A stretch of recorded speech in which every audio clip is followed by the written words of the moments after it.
എൻ്റെ അഭിപ്രായത്തിൽ എല്ലാവരും പറയണ പോലെ അത്രയും ഒരു ദുരന്തമായിരിക്കുന്നു എന്ന് എനിക്ക് തോന്നുന്നില്ല. ഇപ്പൊ എല്ലാവരും കുറെ പേരുടെ അഭിപ്രായത്തിൽ ഇപ്പൊ ഈ കോഹ്ലിയും രോഹിത്തും ഇല്ലാതെ ഒന്നും റൺസ് ഒന്നും എടുക്കാൻ പറ്റില്ല എന്നൊക്കെയാ പറയുന്നത്. പക്ഷെ കോഹ്ലി ആദ്യം ഇംഗ്ലണ്ട് പോയപ്പോ 10 ഇന്നിങ്സിൽ 134 റൺ എടുത്തത്.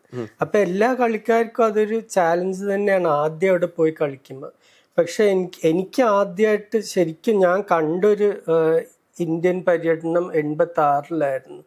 അപ്പോൾ ഇതേപോലെ ഒരു പ്രതീക്ഷ ഇല്ലാതെ കപിൽ ദേവിന്റെ ടീം പോയിട്ട് 2-0 ജയിച്ചതാണ്.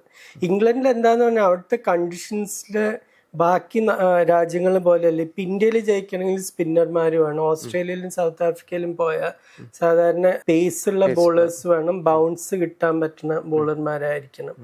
ഇംഗ്ലണ്ടിൽ ശരിക്കും പ്രത്യേകിച്ച് ഇപ്പൊ ജൂണിലും ജൂലൈയിലുമാണ് നമ്മൾ കളിക്കേണ്ടത്. അപ്പൊ സമ്മറിന്റെ ആദ്യ ഭാഗമാണ്.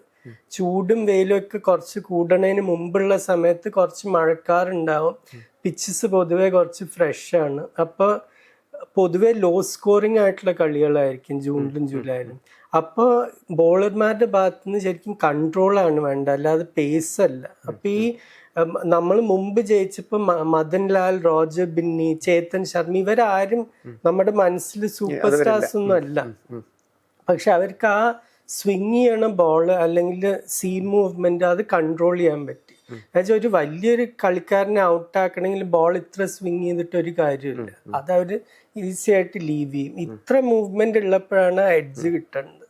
അപ്പൊ ആ കൺട്രോൾ ചെയ്യാൻ പറ്റുമെങ്കിൽ അതിന് പറ്റിയ കളിക്കാരുണ്ട്. ഇപ്പൊ ബുംറ ചിലപ്പോൾ 3 ടെസ്റ്റേ കളിക്കുള്ളൂ. പക്ഷെ അത് കൂടാതെ സിറാജ് ആയാലും പ്രസീദ് കൃഷ്ണ ആയാലും ഇപ്പൊ എല്ലാവരും പറയുന്നത് അർഷ്ദീപ് സിംഗ് വെറും വൈറ്റ് ബോൾ ക്രിക്കറ്ററാണ്, എന്തുകൊണ്ട് എടുത്തു. പക്ഷെ അർഷ്ദീപ് കഴിഞ്ഞ കൊല്ലമല്ല 2 സീസൺ മുമ്പ് കൗണ്ടി പോയി കളിച്ചത്. വലിയ സക്സസ് ആയിരുന്നില്ലെങ്കിൽ ആ ഒരു പരിചയമുണ്ട്. പിന്നെ നല്ല സ്കിൽസ് ഉള്ള ബോളറാണ്.